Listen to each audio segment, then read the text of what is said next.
26वां अध्याय में योगियों द्वारा काल की गति को डालने का वर्णन।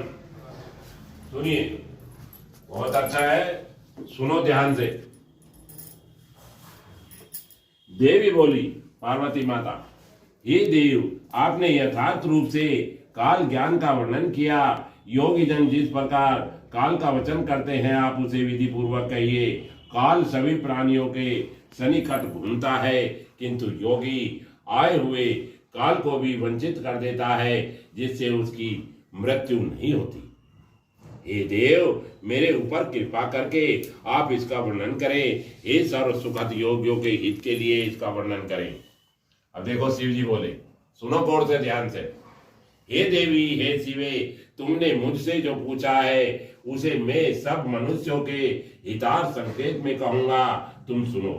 पृथ्वी, जल, तेज, वायु और आकाश, इनका समायोग ही 5 भौतिक शरीर है। देखो, 5 भौतिक शरीर कहां से बना है? पृथ्वी, जल, तेज, वायु और आकाश। आकाश तत्व सर्वव्यापी है तथा सभी में सर्वत्र स्थित है।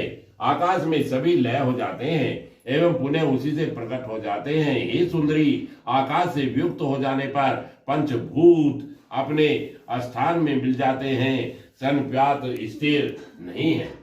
सभी ज्ञानी लोग तपस्या मंत्र के बल से है सब भली भांति जान लेते हैं, इसमें संशय नहीं है।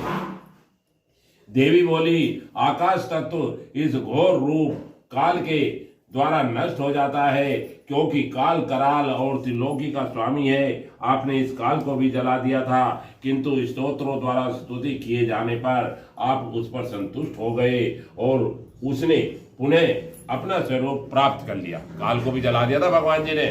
सुन लो गौर से।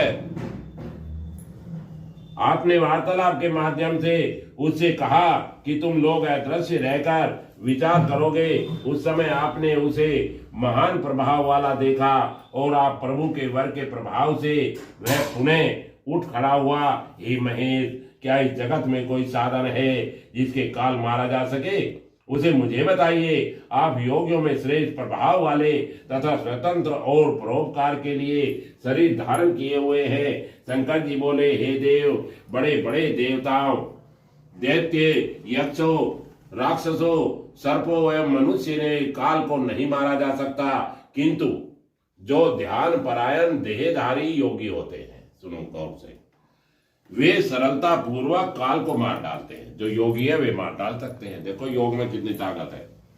बोले शंकर भगवान की जय। सनत कुमार बोले, लोगों के गुरु शिव की बात